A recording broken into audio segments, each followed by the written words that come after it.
सुट्टीच्या दिवशी काय होतं ना, की आपण लेट उठतो आणि लेट उठल्यामुळे सगळ्याच कामांना खूप उशीर होत जातो.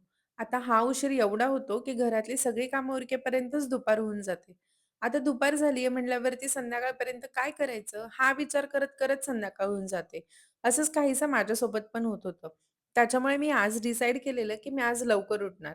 आता सकाळी तर मी लवकर उठले, पण पुण्यातली थंडी एवढी वाढली आहे, की मला आयडियाच नव्हती, की सकाळी उठल्यानंतर माझी काय वाट लागणार आहे. पण म्हटलं आता उठलेच आहे, तर सगळं आवरून घेऊया. आता मला आज बनवायचे होते आलू पराठे, त्याच्यामुळे मला कुकरला बटाटे लावायचे होते. तर मी बटाटे धुवायला गेले. लिटरली मी पाण्यामध्ये हात घातला, तर माझे हात फ्रीज होऊन गेले. म्हटलं आता एवढं थंडी चाललंय, तर चला थोडंसं गरम पाणी पिऊया. मी गरम पाणी पिले, पण तरीही माझी थंडी काय जायचं नाव घेत नव्हती. मग मी नाश्ता वगैरे बनवला, नाश्ता केला, तरी पण माझी मग थंडी अजूनच जास्त वाढली. थोडा वेळ मग उन्हात जाऊन बसले आणि त्याच्यानंतर मशीनला कपडे लावले. आता आज मला घरातले सगळे व्हाईट कलरचे कपडे धुवायचे होते. मग मी ते धुतले आणि मस्तपैकी दोरीवरच वाळत घातले. तर अशी काहीशी होती आजची माझी सकाळ. तुम्हाला व्हिडिओ कसा वाटला मला नक्की कमेंटमध्ये सांगा. भेटूया पुढच्या व्हिडिओमध्ये. Bye bye.